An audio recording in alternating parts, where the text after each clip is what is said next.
क्या रिव्यू में अगर आप जाते हैं तो उसका स्कोप क्या होगा? चूँकि यहाँ पे 8 जो जजेस हैं उन्होंने तो ये कह दिया कि जी तहरीके इंसाफ जो है उसको ये सीटें मिल जानी चाहिए थी। अगर आप रिव्यू में जाते हैं तो क्या आप उन्हीं जजेस को जो कहेंगे कि जी आप वापस आएँ उस बेंच के ऊपर, या कि आप एक छोटा बेंच बनाएंगे?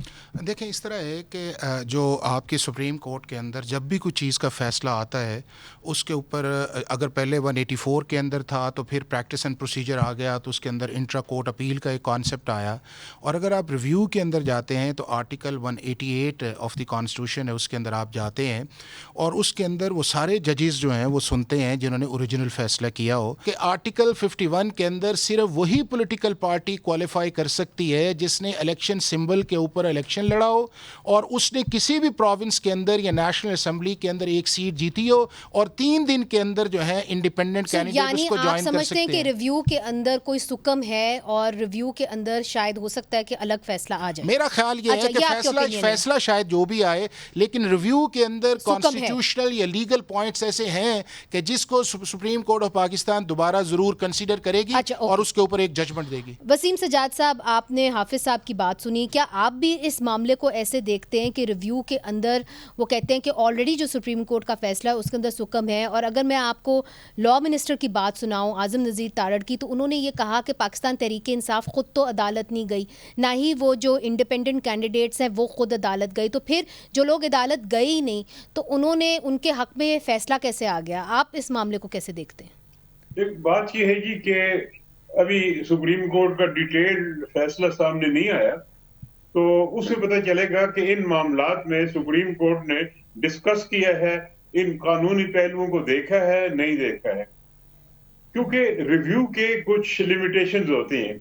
एक तो ये है कि आप रिव्यू में उसी मामले पे दोबारा बहस नहीं कर सकते, यू कांट री आर्ग्यू योर केस। दूसरा ये है कि फैसले में कोई खामी होनी चाहिए जो कि सरफेस पे फ्लोट कर रही है, जो नजर आती हो। जी कत्ता कलामी माफ, मगर आज़म नज़ीर तारड़ साहब यही तो कह रहे हैं कि जी अगर पाकिस्तान तहरीक इंसाफ या जो इंडिपेंडेंट कैंडिडेट्स हैं अगर वो गए ही नहीं अदालत तो उनके हक में फैसला कैसे आ गया? बात यह है कि ये तो एक मौकफ है, सुप्रीम कोर्ट के रास्ते में कोई रुकावट नहीं होती कि वो रिलीफ जो देनी होती है उसको हालात के मुताबिक मोल्ड कर ले, ये कानून में इजाजत है। और मैं एक आपको हवाला देना चाहता हूं कि भुट्टो साहब को जब फांसी का हुक्म दिया था, 4 जजेस ने कहा था कि इनको फांसी दी जाए, 3 ने कहा था कि इनको बरी कर दिया जाए। जब रिव्यू हुआ तो तमाम जजेस ने कहा कि रिव्यू हम एक्सेप्ट नहीं करते, क्योंकि रिव्यू की कंडीशंस वहां पूरी नहीं हो रही थी। तो बावजूद इसके कि ओरिजिनल फैसले में इख्तिलाफ था, रिव्यू में सब ने कहा कि ये रिव्यू अलाइन नहीं करता।